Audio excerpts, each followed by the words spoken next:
Hi loves, and welcome back to my channel. Today I wanted to get into some bags I swore I would never buy, and then I did. I mean, I think when you talk about bags on social media, or you talk about anything on social media, people forget that you change your mind, or there are different circumstances that can change a decision. And I kind of want to talk through some of these things that I've been very adamant, like I would never add to my collection and things like that, and now they're in my collection. So I think this will be a bit of fun. It'll be calling myself out a little bit. But if you're new here, hi, my name is Morgan. I make videos about luxury handbags, fashion, and lifestyle. So if that's your thing, please subscribe and turn on notifications. I always give my best buying tips when looking at designer bags because I think it's really important when you're making a big decision. So if that's something that you need help with, or you're looking into some bags, please take a look at my channel. I have lots of reviews and comparison videos there. And let's get into 6 bags I swore I would never buy, and now I'm glad that I have. The first one's gonna come at no surprise because I called myself out when I unboxed this bag, and it is my Chanel lambskin mini. Now, I love a mini. I have some others in my collection. It's not the style for this one, it's the leather type. I am a caviar girl through and through. I think they're more durable. The argument of whether caviar or lambskin is more beautiful is a personal thing. I think they're both very beautiful leathers. I personally buy my Chanel bags to have for decades in my wardrobe, and if you're gonna have a bag for decades, caviar is kind of, you know, the way to go, I personally feel. Now, older lambskin bags, like vintage ones from, you know, the 90s and the early 2000s, I've heard hold up really well. If you see some of them pre-loved, they're great. But if you notice on the pre-loved market, they're mostly black. And my reservation is more for colors because I feel like lambskin shows marks and creases and wear more on bright colors than it does on black. So I'm not opposed that if you want a black Chanel in your collection, and you know prices today are crazy, I personally wouldn't pay them for a classic flat new in store today. Vintage lambskin is a great way to go. You can get them for thousands under current retail, and some in really great condition, and I find that the lambskin in black hides the scratches more. So I will tell you, I am still terrified of this leather. I'm terrified of how it's going to age. I am super careful, and I baby this bag. This is not one that I'm going to be taking out partying on a long day of exploring a city when I'm traveling. This is an occasional use bag for me, and it's held up pretty well. I am falling more in love with it, I will say, just because of the color and the look of it. I really do love this bag, but would I go for more of these? Possibly, only because I went for this one because I got it duty free, so I got a very good price on it, and then just after I bought it, there was a price increase. I paid for this was well below current retail, so I always wanted a pink mini, and they don't make caviar in minis anymore except for with the top handle, but I'm not a huge fan of that bag. So I was like, this is probably the only way I can get a pink Chanel mini in my collection is if I go for lambskin. The caviar is still my favorite, but I am glad that I did add a pink Chanel mini, and you know, I'm just gonna have to be careful with it. Next bag in my collection is my Louis Vuitton double zip pochette. I think that's the full name. It's kind of a mouthful. You guys know I'm not a huge red person, even though my very first designer bag when I was in high school, it was a Marc Jacobs red bowler bag. Since getting out of high school, I really haven't bought much red at all. Like, I don't really have red in my wardrobe. Just generally don't gravitate towards red. But this was something that I really liked, this collection with the pink and the red contrast. But I don't know how many of you guys know this, but my fiance is Indian, and I know not all Indians feel this way. It just depends, but my mother-in-law told me that you don't keep your money in something red, so meaning like a red wallet or a red purse. And since she told me that, I just mentally cannot go for a red bag. But this one, because it's the double pouch, the card holder is here in the pink side. So I keep my money in the pink side, and I keep, you know, other items in the other side. So I think this was a great way to add a little pop of red to my collection without going for a large bag, and also still I'm not keeping my money in the red side. So maybe that's cheating, I don't know. I think the combination of pink and red is much more me than if I was gonna go for an entirely red bag anyways. I'm glad I added this to my collection, but I don't think you're gonna see any more red in my handbag collection. Next bag in my collection is my Cambon tote. This is the medium size. I got mine pre-loved from Fashion File. If you haven't heard the story, when I was in high school in Birmingham, Alabama. I ordered a black and white version of this online. Now that was the time where, you know, the website said guaranteed authenticity, but I'm pretty sure it was probably fake. So when I, you know, grew up, I wanted to get this bag for real, and I always wanted the pink version. So I found this on Fashion File for under $1,000. I'll link the video up here if you want to know more of that story. But this, I thought it was lambskin. Looking at these recently on Fashion File, and actually these are calfskin, or at least I saw another one that said calfskin. But either way, smooth leather from Chanel. I always said I would never buy like a daily use sized bag in smooth leather, and here is why I did. This is kind of a piece of handbag history in my journey as a collector, and I wanted to make sure I had, you know, the real and authentic one, because back then I didn't know what I know now. I also definitely don't support counterfeits. This is a bag that I did go ahead and buy because it was such a great price, even though it had the smooth leather. Kind of a bag that I use only for certain occasions, so it's not a daily use bag for me. It's something more of I want to hold on to, I want to preserve. If I ever am blessed with a daughter, I would want to pass this on to her because it's such a part of my handbag journey. So this is something that I'm okay not getting daily use out of, but I would never buy a lambskin or smooth calfskin bag. And after the experience of having my light blue one, because this is just so delicate that I would never buy another one like this again. Next bag in my collection I thought I would never buy for two reasons is my Louis Vuitton Cappucines bag.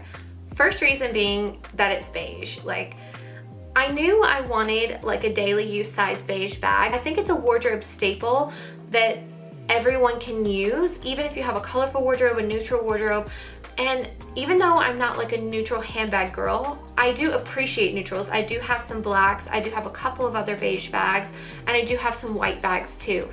They're just not the majority of my collection, but I do appreciate how they work in a wardrobe. Actually looking at the Chanel Coco handle in a beige, when I was going to shop for my birthday gift, she brought this out after me seeing a bunch of colorful ones, mostly pink ones.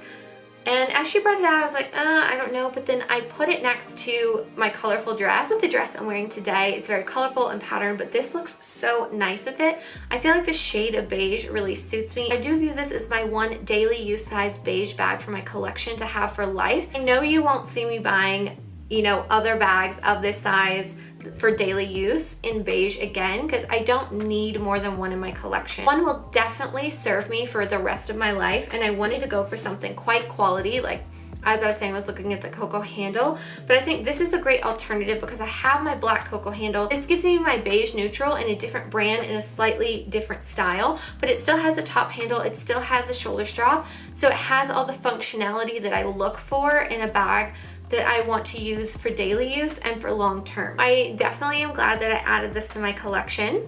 And the other reason why I said I would probably never buy this bag is that I did get it retail. Now, when I was at the store, I did compare prices. I pulled up a couple of pre-loved websites, and this size, because it's the bigger size, they make most of theirs in the mini and the BB size, and this is the MM size, which is now their biggest size they make. They used to make a GM, but my essay said they've discontinued the GM. So the MM size is the biggest size. When I was looking for the MM size, there weren't as many options on the pre-loved market. Yes, they were under retail, so you can get one under retail, but I did not see this color. I specifically wanted this color once I tried it on. And also a lot of the ones I saw had like sagging in the corners, and I think that's something that if you don't take care of this shape of bag properly and you don't get a base reinforcer or an insert for it, that can happen with this bag because this bag is made to relax a little bit as you use it. It's a type of use that I want to put on it myself versus someone else, because I'm more particular about how I take care of my bags, and generally speaking, a lot of my bags don't get extreme sagging because I'm very good with storing them. This made more sense to get new than it did pre-loved when I compared the conditions I was seeing, the colors I was seeing for this size. So I will say, if you're gonna look for any of the smaller sizes in this bag, there are so many options on the pre-loved market. definitely go pre-loved for them because you can get a much better deal than what you pay in stores, because this is quite a pricey bag. I think this was the perfect cappucines bag to add to my collection. The next bag I never thought I'd buy was actually because of what it comes with, and that is my Chanel Beach Tote towel set. Now my towel is somewhere else and it's like a lot to hold up, so I thought I'd just hold up the bag because it's a lot lighter. But this comes with a towel and like a little pouch inside. The reason I thought I would never add this to my collection is like, who is spending hundreds of dollars on a designer towel? I always thought that was completely ridiculous and it's something I would never do. But the beach bag that the towel set comes with is 100% worth the price. First of all, it's one of the cheapest bags you could get at Chanel now. When I got mine, I paid under $1,500 for this, and the one that I have, you can the dust bag is in there, but you can kind of reverse this. It's not made to reverse, but you can turn it inside out and wear it with this print on the outside, so it was like getting two bags in one. And this is honestly the perfect size for a beach bag. I absolutely love it. I've taken it to the beach with me. I think it's just a great tote and an iconic just kind of 90s vibe with this big logo with the pink on pink.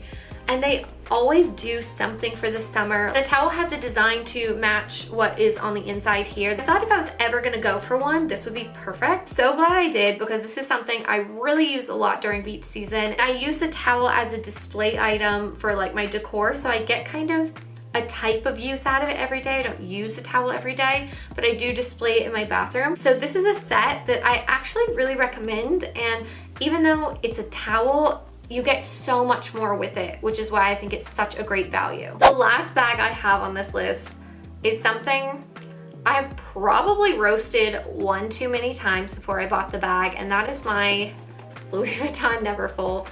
I still think it's a basic bag. Like, it's an empty hole. There's not really a whole lot going on with it. It's a standard tote.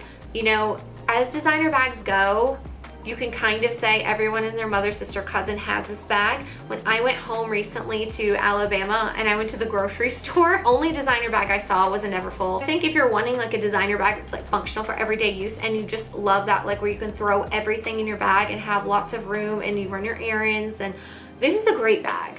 Now, I do think a limited edition is a great way to go if you want something a little more special, because you don't see everyone having that colorway. Because when I tell you, I was like counting the Neverfulls, they were all in the standard classic prints. Like, I didn't see anyone else with a limited edition. I think if you do want to have this kind of bag, wait for a limited edition collection that really suits your style. Like, this could not be more me, like a pastel rainbow.